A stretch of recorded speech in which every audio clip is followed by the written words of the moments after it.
Hello students, how are you all? Let's start with the next topic, power sharing. Why power sharing is desirable? Why power sharing is desirable? Desirable means why power is to be shared. Why it is important?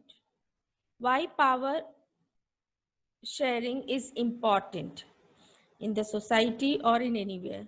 Thus, two different sets of reason can be given in favor of power sharing. दो different reasons हम डाल सकते हैं. पहला, power sharing is good because it helps to reduce the possibility of conflict between the social groups. क्योंकि power sharing जो है, जैसे बेल्जियम में हमने देखा कि पावर शेयर किया गया था ना, सेंट्रल गवर्नमेंट में स्टेट गवर्नमेंट को भी पावर दिया, कम्युनिटी गवर्नमेंट को भी पावर दिया, हर रीजन में डिफरेंट कम्युनिटीज को उनका पावर दिया. Means they can take the decisions for their community. ठीक है, वो अपने कम्युनिटी के लिए डिसीजंस ले सकते हैं, जिसकी वजह से कॉन्फ्लिक्ट नहीं हुआ. जबकि वहीं पर श्रीलंका में कॉन्फ्लिक्ट हुआ क्योंकि पूरा पावर किसके पास था? सिंघालास के पास था, और वो अपना पावर किसी को नहीं दिए, मतलब तमिलियंस को नहीं दिए. तो जिसकी वजह से क्या हुआ? सिविल वॉर हुआ और उसकी वजह से डिस्ट्रक्शंस हुए और उनकी इकोनॉमिकली सोशली सब तरह से उन लोग डिस्टर्ब हो गए. ठीक है, since social conflict often leads to violence, ये इसका पूरा ये एक्सप्लेनेशन है. Power sharing is good because it reduce the conflict. क्यों? Since social conflict often leads to violence, क्योंकि सोशल कॉन्फ्लिक्ट होगा, लोगों में सोसाइटी में अगर किसी भी रीजन से कॉन्फ्लिक्ट होता है तो जो कहाँ लेके जाएगा? वायलेंस. और जिस and political instability, political instable नहीं हो पाएगा, चेंज होता रहेगा. तो अगर पॉलिटिकल इंस्टेबिलिटी नहीं होगी तो बार बार नया कानून आएगा, चीजें डिस्टर्ब होती रहेगी, स्टेबिलिटी नहीं रहेगी सोसाइटी में, जिसकी वजह से पीपल सबसे कौन है? सिटीजन्स को सफर करना पड़ता है. तो power sharing is a good way to ensure the stability of political order. तो political if we want the stability in the political order, अगर हमको स्टेबिलिटी चाहिए पॉलिटिकल ऑर्डर में, तो power sharing is very important. ठीक है, imposing the will of majority community over others may look like an attractive option in the short run, but in the long run it undermines the unity of the nation. तो जैसे imposing the will of the majority, Sri Lanka में क्या हुआ? Starting में Tamilians को कुछ समझ में नहीं आ रहा. ठीक है, और उन लोगों को लग रहा था कि शायद आगे सिंघालास गवर्नमेंट कुछ ना कुछ अच्छा करेगी उनके बारे में, लेकिन और स्टार्टिंग में सब कुछ अच्छा हुआ. Imposing the will of the majority, वहां पे सिंघालास मेजॉरिटी में थी और वो अपनी इच्छाओं को इम्पोज कर रही थी ओवर अदर्स. अदर्स में कौन है? Tamilians. May look like an attractive option, बहुत अच्छा लगता है सुनने में भी, ऐसा लगता है कि ऐसा होगा तो सब कुछ अच्छा ही होगा, लेकिन वो सिर्फ कुछ समय के लिए होता है, शॉर्ट रन के लिए होता है. But in the long run, लंबे समय में, it undermines the unity of the nation. यही चीज जब लंबा चला जाता है तो जो बाकी कम्युनिटीज होते हैं उनको समझ में आने लगता है कि ये गवर्नमेंट जो है वो हमारे लिए कुछ नहीं करेगी, और कहीं ना कहीं यूनिटी नेशन की डिस्टर्ब होती है, कभी कभी तो डिसइंटीग्रेशन भी हो जाता है. दूसरा, कंट्री फॉर्म हो जाता है, उसमें से स्टेट्स निकल जाते हैं. ठीक है, tyranny of the majority is not just oppressive for the minority, it often bring ruins to the majority as well. जो कि हमने देखा था, tyranny of the majority, tyranny क्या होता है? डर, है ना. मेजॉरिटी का डर इज नॉट जस्ट ऑप्रेसिव, ये सिर्फ ऑप्रेसिव नहीं है फॉर द मिनॉरिटी। हम उनको दबा दबा के, उनको उनकी इच्छाओं को दबा करके जो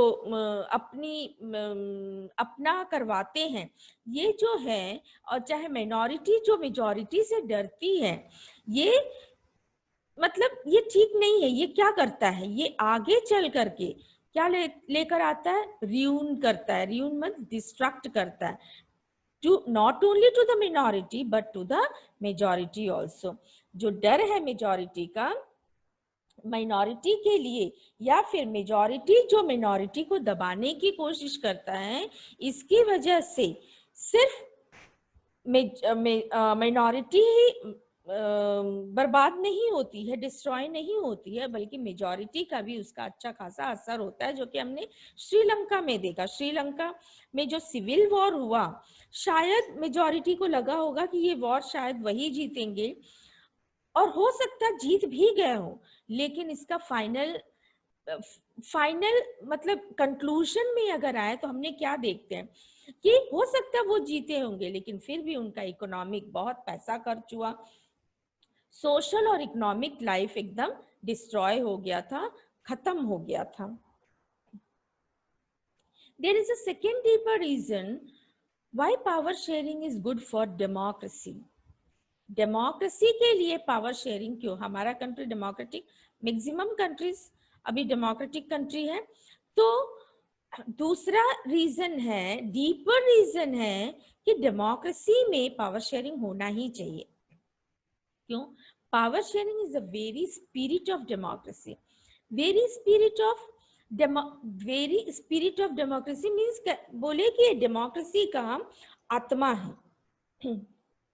ठीक है, अगर हम डेमोक्रेटिक बोल रहे हैं अपने आप को, तो वहां पे पावर शेयर होना ही चाहिए। A democratic rule involves sharing power with those affected by its exercise and who have to live with its effect। जो डेमोक्रेटिक रूल जो होता है इन्वॉल्व्स द शेयरिंग पावर। हमने सेंट्रल गवर्नमेंट, हमने देखा डिफरेंट लेवल्स ऑफ गवर्नमेंट में power share होता है, डिफरेंट ऑर्गन्स ऑफ गवर्नमेंट में पावर शेयर होता है। तो democratic rule involves sharing power with those affected by it's exercise. इसके पास भी पोस्ट है, means different organs of executive, legislative, judiciary, इनके पास पावर है, ठीक है, and who have to live with its effects। मतलब ये सभी लोग जो होते हैं, ये उनको उनकी पावर दे दी गई है, और वो अपनी अपनी जगहों पे उनका जो भी रिस्पॉन्सिबिलिटी है, वो उस रिस्पॉन्सिबिलिटी को निभाते हैं। लेकिन इसका मतलब नहीं है कि वो आर्बिट्ररी बन जाएंगे, इसका मतलब ये नहीं है कि उनको एकदम पावरफुल है, उनको जो चाहे वो कर सकते हैं।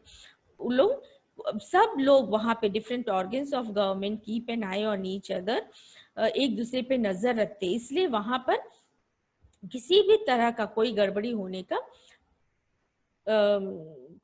मतलब गड़बड़ी नहीं हो सकता है। People have a right to be consulted on how they are to be governed।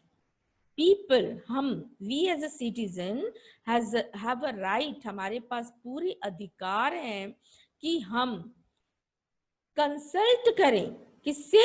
Government से, कि वो किस तरीके से गवर्न होना चाहते, हम किस तरीके से गवर्न होना चाहते हैं, हम क्या चाहते हैं हमारे कंट्री में क्या होना चाहिए, और रिप्रेजेंटेटिव जो है वो उनको क्या करना चाहिए, ये सभी चीजें कंसल्ट होता है, ठीक है। People have the right to be consulted. People को पूरा अधिकार है कंसल्ट करने का कि how they are to be govern. A legitimate government is one who where citizens through participation acquire a stake in the system। जो legitimate government है, legitimate government वो जिसको हम इलेक्ट करते हैं, रिप्रेजेंटेटिव बनाते हैं, है ना। तो ये जो legitimate government है is one where citizens through participation in election है ना, acquire stake in the system, वो एक सिस्टम में एक जगह बना लेता है और वो हमारे लिए काम करता है। Let us call the first set of reason prudential, जो हम लोग पहला पढ़ा था, कॉन्फ्लिक्ट रिड्यूस करता है, पॉलिटिकल स्टेबिलिटी लाता है। ये जो सेट्स ऑफ रीजन है वो प्रूडेंशियल रीजन है, and this spirit of democracy is the moral reason. अब दोनों में देखो कि जब प्रूडेंशियल रीजन क्या कर रहा है, stress that power sharing will bring out better outcome. वो क्या बता रहा है कि जब पावर शेयर होगा, जब लोगों के बीच में डिफरेंट डिफरेंट लेवल्स में, डिफरेंट डिफरेंट ऑर्गन्स में जब पावर शेयर होगा, तो इसका जो रिजल्ट आएगा वो बेटर आएगा। और मॉरल रीजन क्या बता रहा है कि जो एक्ट ऑफ पावर शेयरिंग जो है वो वैल्यूएबल है, बहुत जरूरी है। ठीक है, so here we have completed the topic, today's topic, and we'll continue with the next topic, forms of power sharing. Okay, bye, see you.